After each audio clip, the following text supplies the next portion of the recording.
მოგესალმებით პატრიცემულო ტელემოყურებლებო. დიალოგი ალექსანდრე ახალკაცთან ერთად მე ვიცი წამყვანი ალექსანდრე ახალკაცი გახლავართ. დღეს ჩემი სტუმარია ეთო პაპიაშვილი, როგორ ბავშვთა დახმარების ახალგაზრდული ფონდის პროექტების მენეჯერი. მოგესალმებით, მადლობას მოგახსენებთ მოგზაურობისათვის. დიდი მადლობა თქვენი მოწვევისთვის.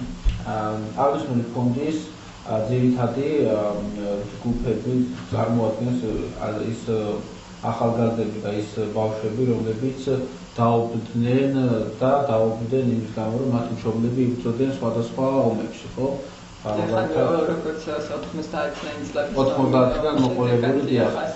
აგვისტოსში ახლა ზუსტად დღეს დავგეცნებები და შემოგვიანებით მოდიხარ მივყვეთ თავიდან, როდის გაჩნდა იდეა, როდის შეიქმნა ეს ორგანიზაცია, რამდენ ხანს ითვლით და ასე შემდეგ. ესე იგი, ორგანიზაციის დაფუძნების იდეა განაპირობა ჩემო ოჯახურმა ტრაგედიამ, ანუ როდესაც მამაჩემი იბრძოდა აფხაზეთის ომში, შემდეგ ის გარდაიცვალა.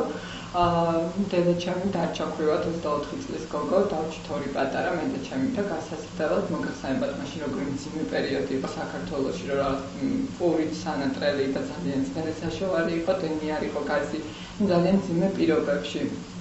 მაშინ იყო ის პერიოდი, რომ რაღაც მრავალშვილიანობა იყო უფრო ესე აქტიურად წამოსული ზვიადის პერიოდი და ეს ქადაგება რომ რაღაცა მრავალშვილიანობა ყოფილიყო და ერი გამრავლებულიყო.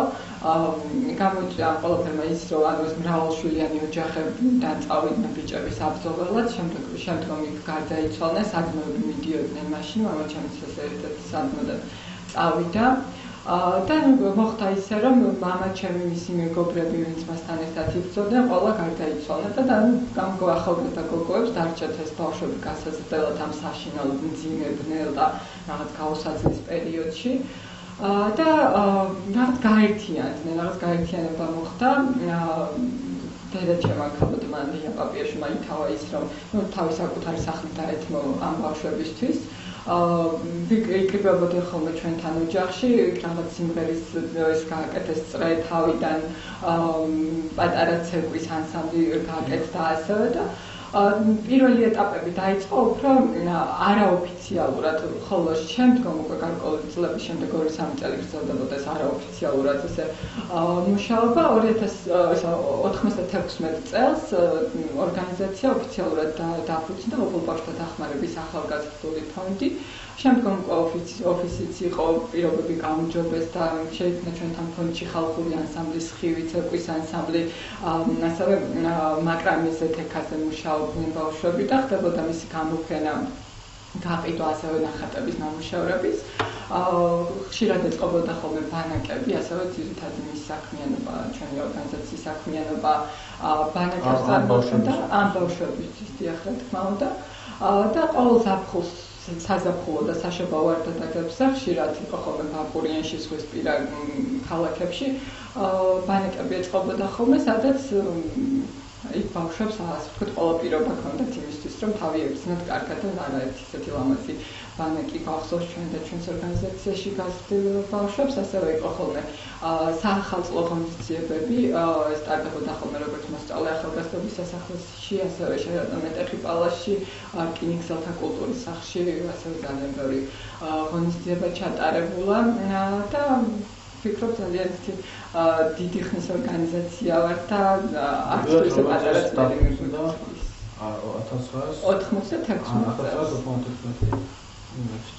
20 წელი დიახ.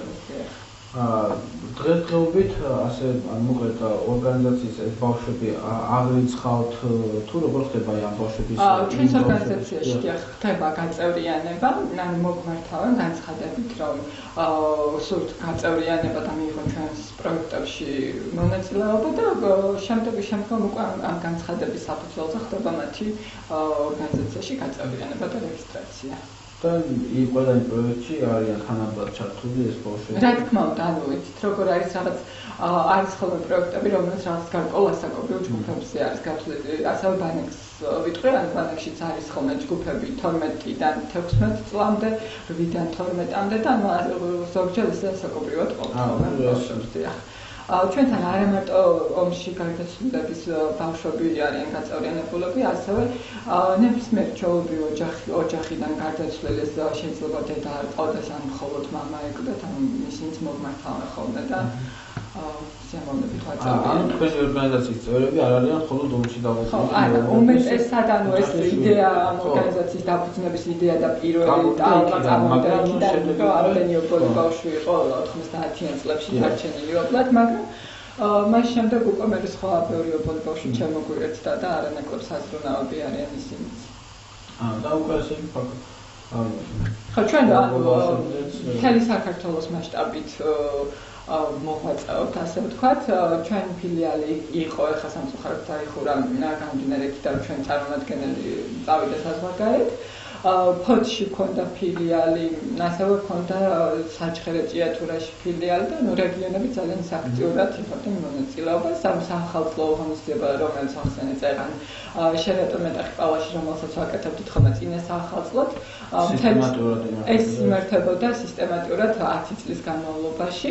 ყოველ წელს ჩამოდიოდნენ ხოლმე რეგიონებიდან ბავშვები, ჩამოგონდა თავიანთი ნახატები, ნამუშევრები, მღეროდნენ, ანუ გარკვეული პროგრამა იყო შედგენილი, ანუ ამ ბავშვების მონაწილეობით და ცნობილი ვარსკვლავების მონაწილეობით იმართებოდა ხოლმე ეს ღონისძიება. ჩვენი ორგანიზაციის საპატიო წევრები არიან მამუკა ონიშვილი, ენრიკო ჯანანიძე, ზურაბ დოიჯაშვილი, თამნა ამნაშვილი და სხვა ცნობილი სახეები და მათი მონაწილეობით ძალიან სტილამაზი ღონისძიებები ტარდებოდა ხოლმე და ამაში გვეხმარებოდა ახალგაზრდული სამინისტრო, მათ ჩამოყვანასთან სამინისტროც გვეხმარებოდა ხოლმე მათ ჩამოყვანასთან ამ ორგანიზებაში. და ჩვენი ორგანიზაციის ფართო მასშტაბებით მოღვაწეობს. ეს მისასალმებელი ფაქტია, ცხადია. 2008 წელს დაღუპული მებრძოლების და გმირების ბავშვები არიან დღეს თქვენი ორგანიზაციის წევრები?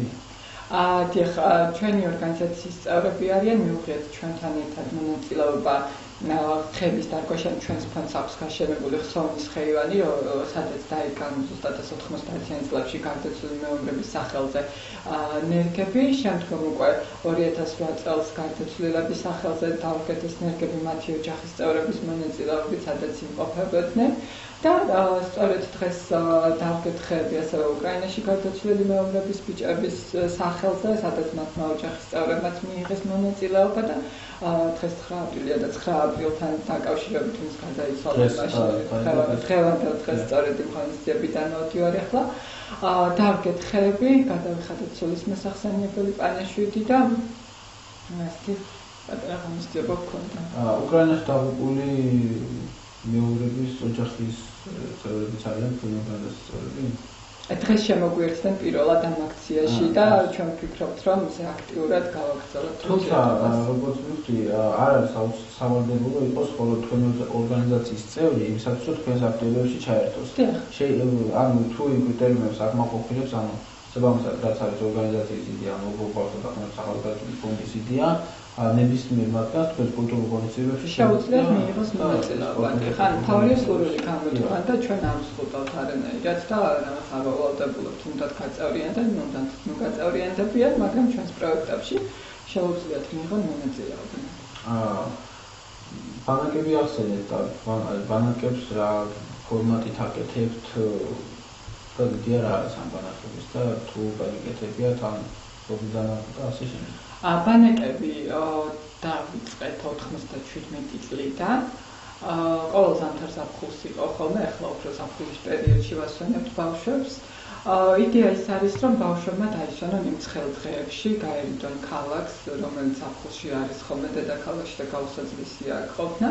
გავიდნენ სუფთა ჰაერზე ბაკურიანში გაჯანსაღდნენ, იქ შემდეგ გვაქვს ხოლმე ასევე კულტურული ღონისძიებები, დიახ, რაღაც შემოქმედებითი საღამოები, კონცერტები, რაღაც ვიქტორინები ტარდება და ძალიან სახალისოთან ბავშვები მეგობრდებიან, ერთმანეთს იცნობენ, უფრო კარგი ურთიერთობები უყალიბდებათ ამ ბანაკებში, ასევე რეგიონებიდან ჩამოსული ბავშვები ყვანა ხოლმე და ხელს უწყობთ თბილისელი ბავშვები, რეგიონის ბავშვების დამეგობრებას ერთმანეთთან და ძალიან საინტერესო და სახალისოდ მიდის ხოლმე ეს ბანაკები.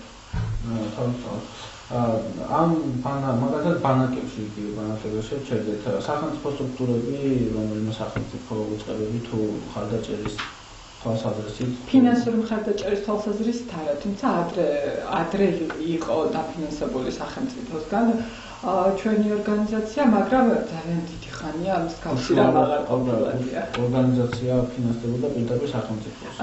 სახელმწიფო ბიუჯეტშიც და ერთი წელი როგორც ვიცი, ახლა მე მაშინ პატარა ვიყავ სტატისტიკის კომპეტენტურ პასუხსვარი გაცემს, მაგრამ ვიცი რომ რაღაც მონაწილეობას იღებდა. სხვადასხვა სახის მხარდაჭერა ტექნიკური თვალსაზრისით. აი, ეხლა ახსენე ახალგაზრდული სამინისტრო, ანუ სპორტის და ახალგაზრდობის სამინისტრო, რომელიც უწევდა ხოლმე მათ ტრანსპორტირებას, ორგანიზებას რეგიონებიდან, ღონისძიება წინა სახელმწიფო ღონისძიებაზე, რომელიც შერატან მეტეხის პალატაში იმართებოდა და ამით გვეხმარებოდა ხოლმე ფინანსური მხარდაჭერა სახელმწიფოსგან არ ყოფილა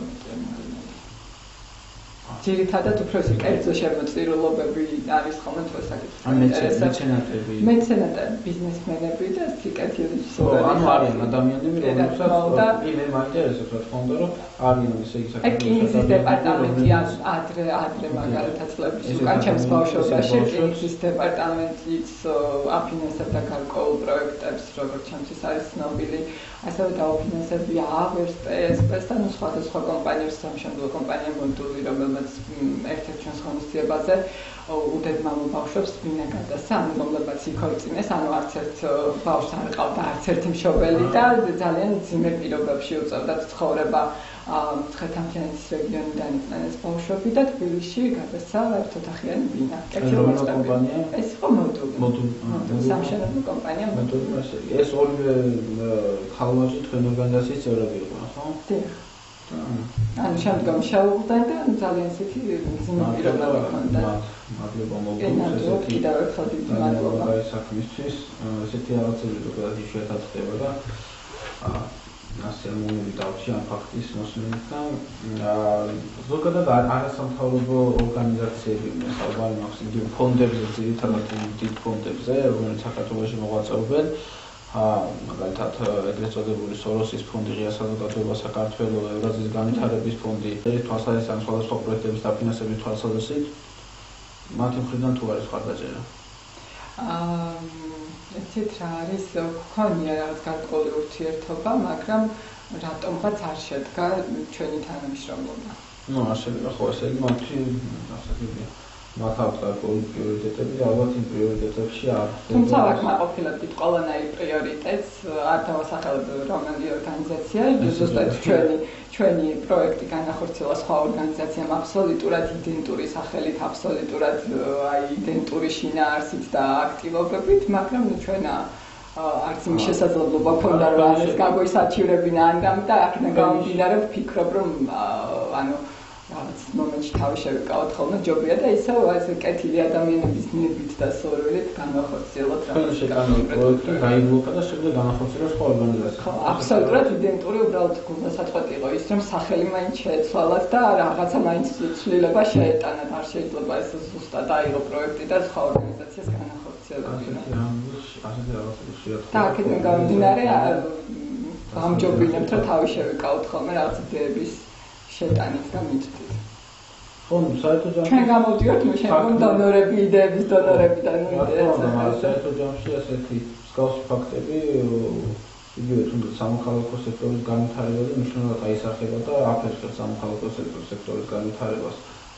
ფონდები, რომლებიც თუმცა ჩვენ ძალიან დიდი სურვილი გვაქვს რომ რომელიმე ისეთ საერთაშორისო ორგანიზაციასთან მითანამშრომლოთ გამომდინარე იქიდან რომ ეს ორგანიზაცია თითქმის უკვე 20 წელს ითვლის. მე თვითონ გაზრდილი ბავშვი ვარ, ასევე ძალიან გვეამაყება ის რომ ამ ფონდში გაზრდილი არაერთი უკვე ცნობილი სახე როგორც არის გოგა მესხი, მომღერალი მისი მამა სამწუხაროდ დღემდე უგზო-უკლოდ არის დაკარგული აფხაზეთის ომში, დიახ და ირინა ბაირამაშვილი, გიორგი კობაიძე და ასე შემდეგ ძალიან ბევრი კარგი ახალგაზრდა გაიზარდა ჩვენ ფონდში, რომლებსაც სურვილი აქვთ რომ თვითონ უკვე ახლა თვითონ დაეხმარონ ამ ბავშვებს ბავშვებს ვისაც ჭირდება მათი ქუჩში დგომა იგივე ასწავლონ სიმღერაც, მოცეკვავეებით, ყავს ასევე ხალხური კუთხით, ანუ ყავს უკვე ეს გაზრდილი თაობა, თუნდაც ჩემი ტოლები, ჩემზე უფროსები არიან, რომლებსაც სურთ რომ რაღაცა გააკეთონ ამ ბავშვებისთვის. ეს უკვე ძალიან დიდი რესურსია ჩვენს ფონდს აქვს უკვე ისტორია და უკვე თაობა ყავს გაზრდილი და ეს თაობა ჩანს დღეს უკვე საზოგადოებაში და ჩვენმა ფონდმა თამამად შემიძლია ვთქვა, რომ თავისი მისია და მოვალეობა უკვე გარკვეულწილად შეასრულა და კარგია ის, რომ ეს ახალგაზრდა თაობა ამ ფონდში გასწრდილები ვფიქრობთ და ვსრულავთ იმას და ვაკეთებთ რაღაც პროექტებს იმისთვის, რომ უკვე შემდგომ ამ პატარა ბავშვებს დავეხმაროთ და ვუთხრათ ის, რომ იცით რა ჩვენს თქვენაირად დავჭით პატარები ობლად, მაგრამ დღეს ჩვენ ღირსეული საზოგადოების წევრები ვართ და ჩვენი ადგილი დავიმკვიდრეთ საზოგადოებაში და ამიტომ შეგეშინდებათ ყველაფრის და ობოლს ბუთანაქსმა მოვუწოდებ იმისკენ რომ გამხნევდნენ, იმიტომ რომ ეს არ არის განაჩენი და რაღაც ეს არის უბრალოდ ბედის ამბავი, ბედმა ესე გვარგუნა, ესეც ძლიერთა ხვედრია, იმიტომ რომ ყველას უფალი არ ულენს ესეთ განსაცდელებს და ალბათ აგორჩია იმისთვის, რომ რაღაცა ჩვენი მისია დაგვაკისრა და ღირსეულად უნდა შევასრულოთ და მოვუწოდებ, რომ შემოგვიერთდნენ მოგმართონ. შევძლიათ მოგმართონ Facebook-ის გვერდზე ობოლ-ბავშვთა დახმარების ახალგაზრდული ფონდი ქართული შრიფტით მოგწერონ.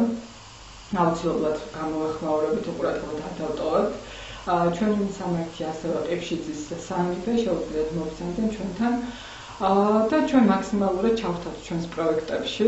თვითონ შევძლიათ მოგვეწოდოთ მუდია, რომელიც შემდგომ პროექტად განხორციელდება, გადაიქცევა და შემდეგ განახორციელებთ და ჩვენ მაქსიმალურად ჩვენ გადაცემის ძირითადი აუდიტორია ახალგაზრდები არიან და მით უმეტეს ახალგაზრდები, რომლებიც ზოგიერთ მათგანი, ალბათ უმეტესი მათგანი სტუდენტები გახლავან, ძალიან ყველაზე ტკივნეული ალბათ მაგ პერიოდშია, ხო? როდესაც წიდება შენ გვერდზე დგომა, თანადგომა და არ ყავს ადამიანი, რომელიც ამ ცხოვრების ასე ვთქვათ. არა მარტო სტუდენტობამდეც ის ბავშვობა ძალიან მნიშვნელოვანია. იცით, ახლა ჩემ პირად მაგალითს გეტყვით, როცა ვხედავდი რომ რაღაცა მეზობელს უყიდი და დავშეთ მამამისი რაღაცას მე ეზო და ტირილით ამოდიოდი, რომ იცი დედა იმანი უყიდა თავშულს და მე არ ვიყიდა, იმიტომ რომ მე მამა არ ამყავს და ნატო და როდის მოვა და ძალიან რთულია ეს ყველაფერი და ესეთი ღონისძიებები როცა ამ ღონისძიებებზე შემდგომ უკვე ეს ცნობილი სახელები მოდიან, რაღაცა სხვა თბილი ურთიერთობა ყალიბდება მათთან ერთად მღერიან ბავშვებს სცენაზე. უკვე გარკვეული სტიმულია, იცით, ეს ძალიან ბევრს ნიშნავს სულიერების თვალსაზრისით იმისთვის, რომ თქვას, რომ რაღაცა მარტო არ ვარ, რაღაცა მე შემიძლია ამდენი ხალხი ჩემს გვერდზეა და ანუ მე ხა გავიხსენე ის ცუდი მომენტი, რაც მქონდა ხოლმე განცდა, მაგრამ ასევე შემიძლია გავიხსენო ის, რომ ჩემი მეგობრები მეუბნებოდნენ ხოლმე, რომ შენ რა ბედნიერი ხარ და ამბობდნენ, რომ ნეტა მეც მომიკვდეს მამა და ეს იყო ჩემთვის აი შოკის მომგვრელი გულწრფელად ვამბობ. იმიტომ ვიყავი მის თვალში ბედნიერი, რომ მე ვიდექის სცენაზე ცნობილ ადამიანებთან ერთად მე ყოველ ზამთარ ზაფხულს დავდიოდი ბანაკებში, ძალიან ბედნიერი ბავშვობა მქონდა, ანუ სწორედ იმ ღონისძიებებში უნდათ მათაც მონაწილეობა, ვისაც შემიშურდა, რასაც ჩვენი ფონდი ახორციელებდა და ეს იმხელა იცით რა იყო ჩემთვის ეს რომ მითხრა და არაერთხელ ვთქვა, რომ აი ნეტა მეც მომიკვდეს მამა და დავფიქრდი იმაზე, რომ ესე იგი ეს ბავშვი წირავს თავის მამას აიმისოთ, რომ მოკვდეს, ოღონდ ის ჩემნაირად იყოს დავუშვათ რაღაცა არის სცენაზე იდგეს ან რაღაც პროექტში ჩართული და ანუ ესეთი რაღაცები ძალიან ის არის მნიშვნელოვანია სულიერების თვალსაზრისით, გარდა ის მატერიალური ბავშვისთვის ძალიან საჭიროა სულიერი და საზოგადოების გვერდზე დგომა, რომ იგრძნოს, რომ ის მარტო არ არის და მის გვერდზე ძლიერი პიროვნებები არის. სოციალური ინტერაქცია ამ შემთხვევაში ძალიან მნიშვნელოვანია, რა თქმა უნდა. როდესაც ეს ადამიანები გრძნობენ იმას, რომ ისინი ხელნაკრავი არ არიან საზოგადოებიდან და უფრო პირიქით. და პრინციპში საზოგადოების ღირსეული საზოგადოების მოვალეობაც არის ალბათ ადამიანთანხმებით ის, რომ ასეთ ადამიანებზე ორმაგად და უფრო მეტად იყოს ყურადღება, ხო? გამახვილებული, იმიტომ რომ როგორც წესი და როგორც უმეტეს შემთხვევაში საქართველოში მით უმეტეს ჩვენი ეკონომიკის გადამკიდე ასეთი ოჯახებში გაზრდილ ბავშვებს ეკონომიკური სიდუხჭირეში უწევთ მოღვაწეობა, სწავლა და შემდეგ უმეტესი მათგანი სწავლასაც კი ვერ აგრძელებს.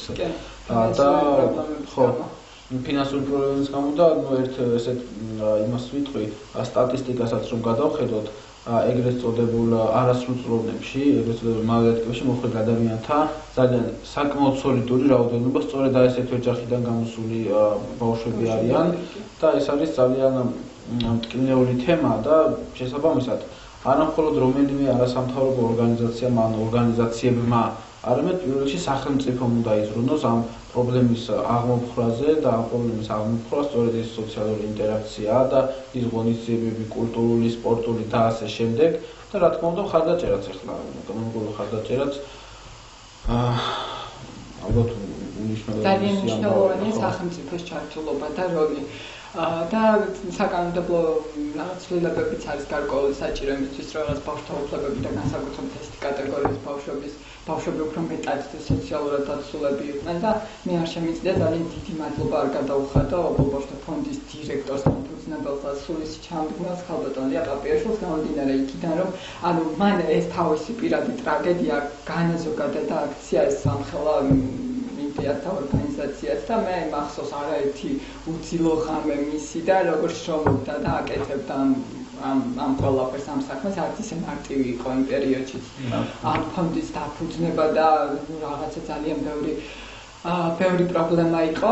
მახსოვს ისიც რომ მაშინ გოგოები ფიქრობდნენ რომ წასულიყვნენ ან საზღვარგარეთ ან ბავშვთა სახლში ჩაებარებინათ ბავშვი, მაგრამ ყოველთვის ქალბატონი მოუწოდებდა რომ ბავშვები არ დაეტოვებინათ, იმიტომ რომ ძალიან ისეთი მეუღლეები ყავდათ მათ და არ შეეფერებოდა მათ ოჯახებს დაუშვათ ან საქართველოდან წასვლა ან ბავშვის სახლში ჩაბარება და ვინც მის ირგვლივ იყო არავის ბავშვი არ ჩაუბარებია ბავშვთა სახლში არ გაუმეტებია მაგისთვის არავინ ქვეყნიდან არ გაქცეულა და ყველას რაღაც ესეთი სულისკვეთება და ის ჩაუნერგა რომ არაერთად გავზარდოთ ერთად ვებრძოლოთ გაჭირვებას და რაღაც გოგოები იმდენად გაერთიანდნენ და ეს საწყისი იმდენად ძლიერი იყო რომ დღემდე ეს ორგანიზაცია მიუხედავად ძალიან ბევრი პრობლემის გაჭირვების აი ძალიან ბევრი ტრაგედიისაც დღემდე მოვიდა და დღემდე აქტიურად აგრძელებს მუშაობას. Daime მაგალითად ესეთი ბავშვებისათვის თუ გქონიათ ან თუ გაქვთ იდეაში სოციალური რაღაც გარკვეული ტიპის საწარმოები ხომ არის ახლა სხვადასხვა ორგანიზაციებს აქვთ რაღაც გარკვეული მაგალითად იგივე შეშინებული პირებისათვის და ასე შემდეგ რაღაცა ისეთი იგივე თქვენ ახსენეთ თექაზე სწავლობდნენ და მაგალითად ის რომ შემოსავლის წყაროდ გადაიქცეს აი რაღაც თუნდაც უნიშნო რომ აი ესეთი ოჯახებისათვის აი ამ ბავშვების მიერ გაკეთებული ნაწარმი.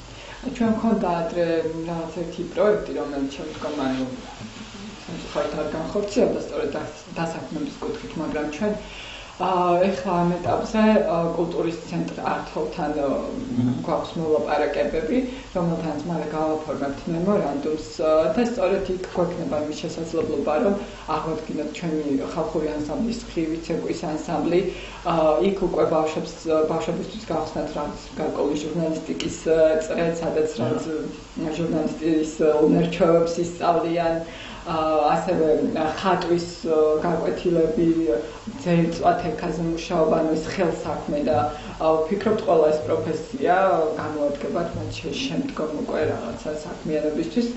ჩვენი ბავშვები ჩვენ მქონდა 2000 წელს, ანუ ამ ორგანიზაციამ 99 წელს ჩამოიყვანა თურქეთიდან ქართველი თურქები თავის ბანაკში დაასვენა ბაკურიანში. და შემდგომ უკვე 2000 წელს ჩვენი ანსამბლი ან ორგანიზაციის წევრები მიიწვიეს თურქეთში იგივე ქართულმა დიასპორამ და იქ იყვნენ სწორედ ქართველი მხატვარი ბავშვებიც ერთი-ორი მხატვარი ყავდა ჯგუფში, რომელთა ნამუშევრები საკმაოდ სოლიდურ ფასად გაიყიდა იქ ადგილზე თურქეთში. დიახ, ასევე შერატონ მეტეხპალას ვახსენე, რომ ტარდებოდა გამოფენები და ანუ როდესაც არის ხოლმე გამოფენა გაყიდვა ყოველთვის და არიან ხოლმე ისეთი კარგი სტუმრები ყავს ხოლმე ასე ვთქვათ და ისინი შეიძენენ ხოლმე რაღაც გარკვეულ სოლიდურ ფასში ამ ნამუშევრებს. წეს არ გქონდათ ეს გამოფენა გაყიდვა, ან არ გეგმოთ? წელს არ გქონია წინა საახალწლოდ, მაგრამ გეგმავთ. აი ართხოვთან თანამშრომლობით ჩვენ ძალიან ბევრი და ძალიან კარგი გეგმა გვაქვს, ან ჩვენ გვინდა რომ რაღაც სისტემატიური ხასიათი მივცეთ იქ რაღაც საგამოფენო დარბაზი გავხსნათ, გარკვეული სივრცე იყოს იმისთვის, რომ რაღაცა ნახატები იქნებათ ნამუშევრები, რაღაცა მუდმივ რეჟიმში იყოს გამოფენა გაყიდვა და ანუ იმის ორგანიზებაშიც ჩვენ დავეხმარებით ამ ბავშვებს, რომ მოვიდნენ იქ სტუმრებები და აიგეგმოს ამ კუთხით. და მსგავსი ღონისძიებების კულტურის სამინისტროზე, სპორტის სამინისტროზე გავრჩელები, თორემ მე კულტურის სამინისტროზე გადავალ. სპორტის სამინისტრო მაგალითად მსგავსი ღონისძიებებზე წერა მოსწრეთ გარკვეული ხარდაჭერა, მაგრამ გარდა ტრანსპორტირების და გარდა ძალიან ელემენტარული ხარდაჭერის უფრო მნიშვნელოვანი ანუ რა პროექტი არ მაგალითად ერთობლივად, იმიტომ რომ ძალიან ისეთი მნიშვნელოვანი პროექტები აქვს, შემუშავებულია ჩვენ კარგად ვიცით სახელმწიფო ესე იგი პროგრამას ახალგაზრდობის განვითარების და ასე შემდეგ. საკმაოდ სოლიდური ბიუჯეტი აქვს. არა, სამწუხაროდ არანაირი. არც მიგიმართავთ? კი, როგორ არ მიგიმართავს. შეგვიდანია პროექტებიც, მაგრამ ეს ვიცით ფინანსური მხარდაჭერა ყველას რატომღაც ძალიან მოჭირს. ანუ რაღაც ისე ტექნიკურად რაღაცით უფრო დაგეხმარებიან, მაგრამ აი როცა საქმე ფინანსის ეხება, რატომღაც ძალიან მოჭირს ხოლმე.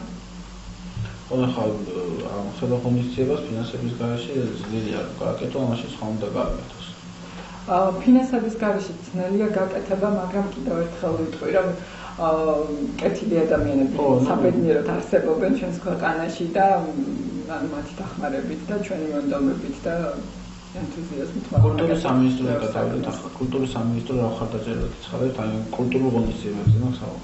კულტურის სამინისტრო სიმართლე გითხრათ არანაირს. შეიძლება ფული არ აქვს, ვიცი არ გაერთუნებათ.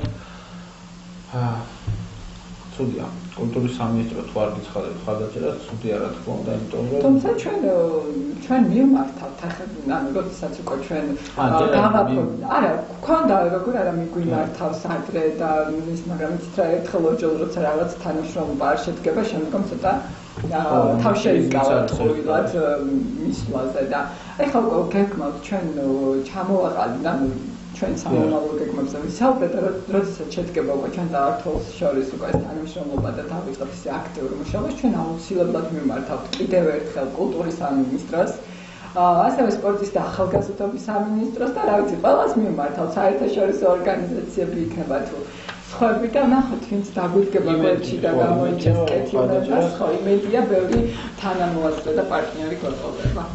რაც შეეხება ეს ართხოვთან და ძალიან სამწუხაროა გაგაწყვეტინებთ ბოდიშით, აი ძალიან სამწუხაროა დღევანდელ დღეს, როდესაც ანუ ესეთი ორგანიზაცია არსებობს, მართლა იმ ძიმე პერიოდში შეიქმნა გაჭირვების და ომის დროს შეიქმნა ეს ორგანიზაცია, რაც მაშინ საქართველოს დაატყდა თავს და რა უბედურებაც სუფევდა ქვეყანაში და იქიდან დაიწყო ეს ყველაფერი, მაშინ კეთდებოდა ღონისძიებები და დღეს უკვე რაღაცა ახალი შექმნილი ორგანიზაციები არავის არ ვებრძვით, ყველა ძალიან დიდ პატივს და რაც მეტი შეიქმნება და მეტი საქმეა სურვილი რომ კეთილი საქმე გააკეთოს, მივესალმებით პირიქით ერთადაც შეიძლება ბევრი ვაკეთოთ, მაგრამ ანუ როდესაც ეს ჩდება და ანუ ესეთ ორგანიზაციას არაფინანსებენ და რაღაც ანუ ცოტა ისეთი ცუდი მომენტები გულდასაწყვეტი უბრალოდ. გულდასაწყვეტია ის, რომ ანუ ამხელა ორგანიზაცია თავისი ისტორიით, თავისი ყველაფრით და რაღაცა მაინც არ ხდება ესეთი ხარდაჭერა, როგორც საჭიროა და როგორც ჭირდება ორგანიზაციას განვითარება. ერთი მხრივ გასაგებია, იქიდან გამომდინარე, როგორც ეს ფონდები აფინანსებენ, მაგალითად დემოკრატიის ხარისხის სოციალურად დაუწყო. ჩვენი პროფილი ბევრი არის, ანუ არაერთი პროექტი გამოცხადებულა, მაგრამ კიდევ ერთხელ ვიტყვი, რომ გავაკეთოთ მისაწების გამო. ნუ ახსენეთ რა თქვენი პროექტი, რომელიც მე სხვა შემდეგ განახორციელა. იგივე ახლა ართხოვი ახსენეთ თქვენ და მასთან თანამშრომლობა და ის როდესაც შეიქმნება სხვადასხვა წრეები და ასე შემდეგ ის იქნება ხატვის თუ მუსიკის და თქვენი ორგანიზაციის წევრ ბავშვებს იქ რამე გადასახადი იქნება? არანაირი, ეს ყველაფერი იქნება ბოლოს სოციალურად დაუცველი ბავშვებისთვის აბსოლუტურად უსასყიდო. აბსოლუტურად უსასყიდო და ის ნებისმიერი პროექტი, რომელშიც ეს ბავშვები იღებენ მონაწილეობას, არის უფასო.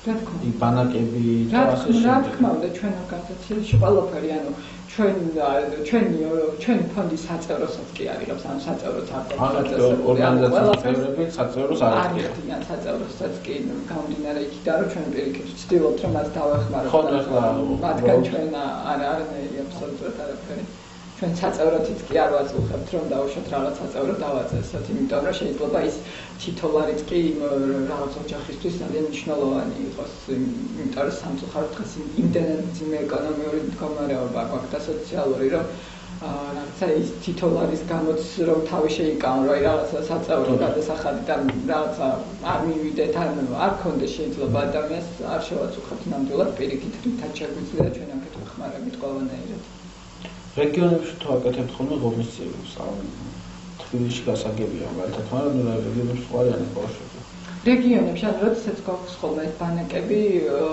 ანუ თბილისში აკეთდება რეგიონებში კეთდება ხოლმე ან ძირითადად მთელი თბილისი საქართველოს მასშტაბით მიყავთ ამ ბანაკებში ბავშვები კი ანუ გარკვეული რეგიონებიდან როგორც გვაძლევს იმ მომენტში რაღაც რაოდენობას შესაძლებლობას შეიძლება აი ბანაკში ყველა რეგიონიდან არ იყოს და იყოს ორი რეგიონი და თბილისის ბავშვები ანუ უბრალოდ თბილისის გარდა სხვა რეგიონებსაც მოიცავთ ასევე ბათუმში ქონია არაერთი ღონისძიება, ქობულეთში ქონია ბანაკი, ურეკში ქონია ბანაკი და გვაქვს ხოლმე ეს კარგი ღონისძიება. მისასალმებელი რა თქვენი მოღვაწეობა, მით უმეტეს ახლა ესეთ კინეულ სოციალურ ფენას მუშაობს როგორც ოღონდ ბავშვები არიან ზოგადად, ну როგორც ესე იგი მე მივხვდი თქვენი ორგანიზაციის წევრები არიან არა მხოლოდ ომში დაღუპული მეუღლების შვილები არამედ ნებისმიერი ადამიანი, რომელსაც ან მშობელი აკლია, ასე ვთქვათ, და ნებისმიერ ჩვენს დედამაყურებელს შეუძლია თუ იცნობენ ესეთ ოჯახებს და ალბათ ბევრი ჩვენთაგანი ვიცნობთ ასეთ ოჯახებს, რომელთაც მართლაც სჭირდებათ რაღაც გარკვეული დახმარება, თუნდაც იმ მხრივ, რომ მათი შვილები რაღაც კულტურულ და სპორტულ საგანმანათლებლო აქტივობებში ჩაერთონ, რაც ძალიან მნიშვნელოვანია ახალგაზრდის განვითარებისათვის. თქვენს მისამართი გაუმეორებთ კიდევ ერთხელ როგორ შეიძლება რომ დაგიხაროთ ჩვენი ორგანიზაციის მისამართი არის ყიფშიძის 3 და Facebook-ის გვერდზე შეუძლიათ მოგწერო ნობელ ბავშვთა დახმარების ახალგაზრდული ფონდი ქართული შრიფტით და გამოაცხადებ ტელეფონის ნომერს ასევე 577-47-99-98 შეუძლიათ დაგვირეკონ დაგვიკავშირდეთ მოგყვართან და ჩვენ მზად ვართ ყველანაირად დავადგეთ გვერდზე ჩავთვლით ჩვენს პროექტებში და აქ დავამატებ ძალიან კიდევ ერთი ისეთი მნიშვნელოვანი თემა არის ამ ჩვენ ფონდში აი უფლებების დაცვა და ანუ როგორ ხდება ამ ადამიანების უფლებების დაცვა ძალიან ხშირად ილახება ხოლმე ფრივი ქალბატონების კი ანუ უფლებები და უფლებებსაც იცავთ არა ანუ იცით როგორ უფრო შუამდგომლობა რაღაც კონსულტაციის დონეზე თუმცა ჩვენ ანუ ყველანაირად ვცდილობთ ხოლმე და ანუ პროფესიონალებთან აკავშირებთ ვისაც ეხება უფრო კომპეტენტურ ორგანო იქნება თუ პიროვნებები ვისაც ეხება ხოლმე ეს და არაერთხელ ყოფილა ესეთი დახმარების ქალბატონების გასაგები ან კონკრეტული ესე იგი თუ არის კონკრეტული პიროვნების მიმართ ამ თქვენი მოღვაწეობის სფეროში შემავალი ადამიანების ჯგუფიდან რომელიც კონკრეტული პიროვნების მიმართ უფლებების უღრმევა ექნება სახელმწიფო სტრუქტურიდან თუ ნებისმიერი სფეროდან თქვენ ასრულებთ მედიატორის როლს ანუ ამ კონკრეტულ დარგობას აუცილებლად აღრიცხავთ და შემდეგ უკვე აძლევთ ამ ადამიანებს რეკომენდაციას ვეხმარებით როგორც წესი საქართველოში ძალიან ხშირია უფლებების უღრმევა, მაგრამ არ არის ხშირი მიმართვა. არის იმის გამო, რომ არ იციან მის მიმართვა.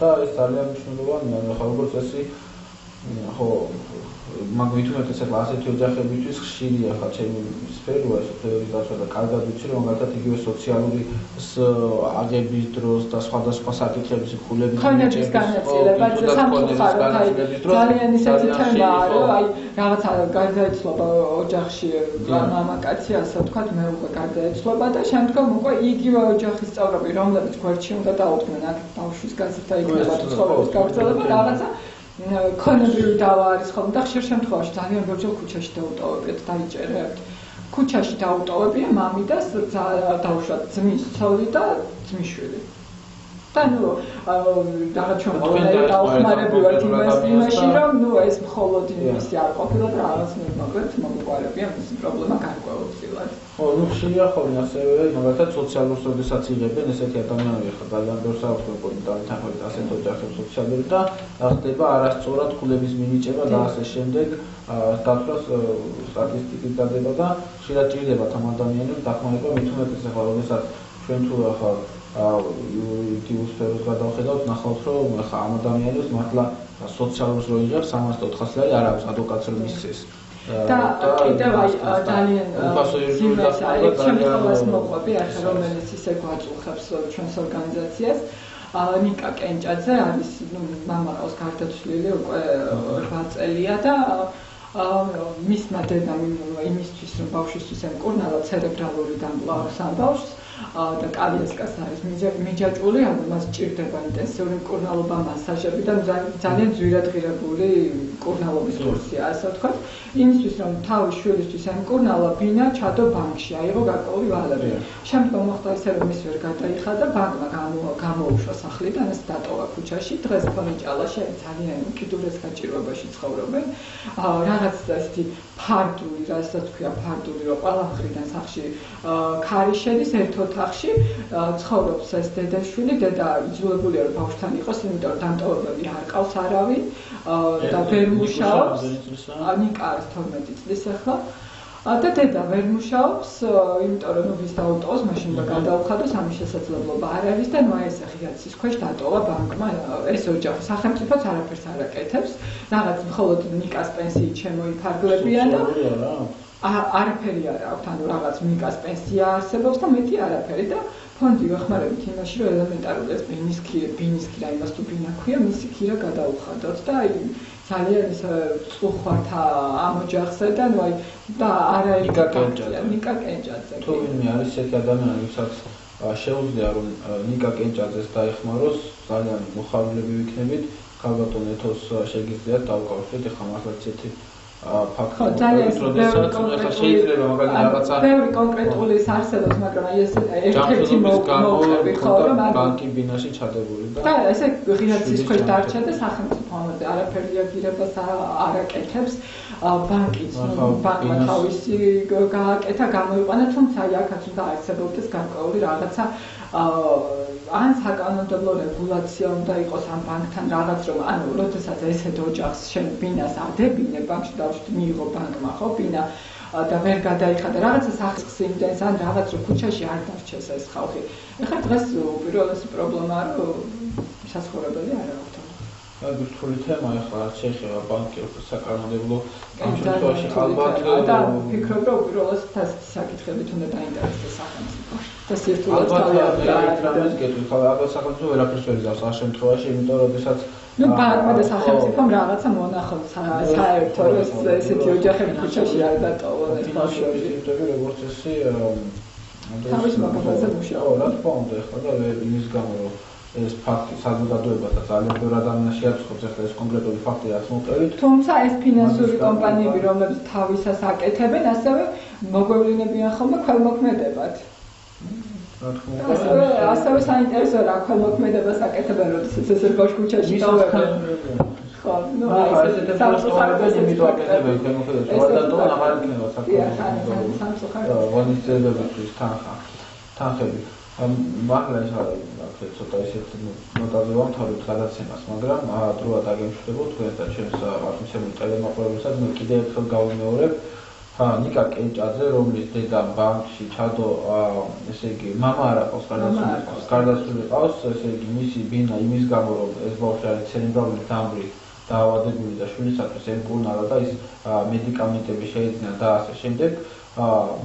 აღმოჩნდა ქუჩაში, ბანკმა მას კონფისკაცია გაუკეთა ქონების და ის როგორც ხალხმა ეთომ გითხრა, ძალიან უკიდურეს გაჭირვებაში არიან და მის იმ სადაც ცხოვრობენ, ის საცხოვრებლის ქირასაც თქვენ მოხდით, ხო?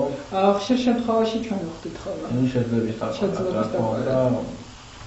და თუ ვინმეს გაქვს სურვილი რომ ადამიანს დაეხმაროს, ძალიან ასეთი მოხარული ვიქნებით და ძალიან კარგი იქნება პირადადაც შეგიძლიათ ალბათ იხილოთ ნახოთ ეს ქალბატონეთთან თუ დაუკავშირდებით თუ კეთილად ხდება თქვენი ტელეფონის ნომერი გამოვასწავლოთ კიდევ ერთხელ 577-49-98 ასევე შეგიძლიათ Facebook-ის გვერდზე გამოგვეხმაროთ როგორ პოშტა დახმარების ახალგაზრდული ფონდი მოგვიყვებით მისამართზე ყიფშიძის 3B მე დაგემშვიდობები მადლობას მოგახსენებთ სტუმრობისთვის მე დაგემშვიდობები პროფესიონალ ტელემაყურებლებო დიალოგი ალექსანდრე ახალგაზრდთან ერთად მოვა შეხვედრა